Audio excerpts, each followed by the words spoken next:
we want to evaluate the integrals below by interpreting them in terms of area, where we can determine the value of a definite integral by determining the area bounded by a function on the x-axis, as long as we consider the area above the x-axis as a positive value and the area below the x-axis as a negative value.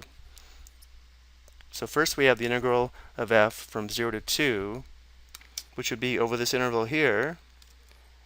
Notice how over this interval, the area bounded by the function on the x-axis is above the x-axis, and therefore the value of this definite integral will be equal to this area, and it will be positive.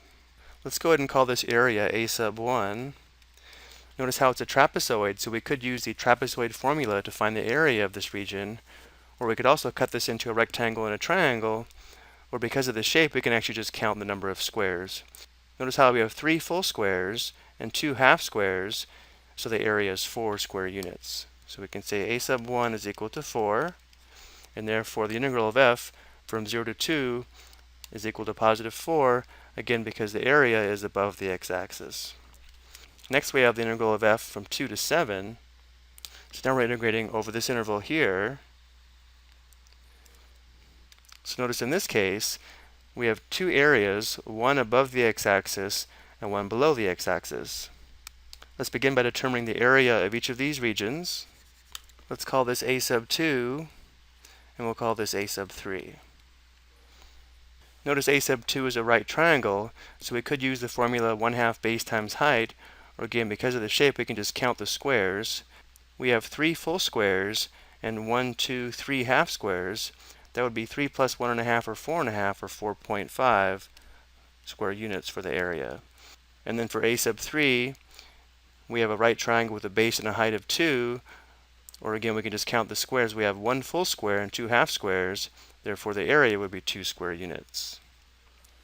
But now when it comes to evaluating the integral, we'll consider a sub 2 a positive value because the area is above the x-axis, and we'll consider a sub 3 a negative value because the area is below the x-axis.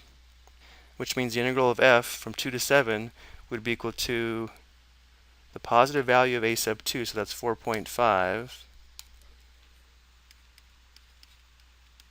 and then plus the negative value of a sub 3, so either plus negative 2 or just minus 2, giving us a value of 2.5. For our last integral, we have the integral of f from 0 to 9. So now we're integrating over this entire interval here.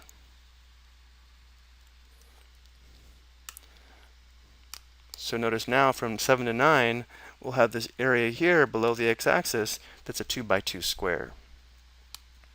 So we'll call this a sub 4. And because we have a 2 by 2 square, we'll say a sub 4 equals 4 square units.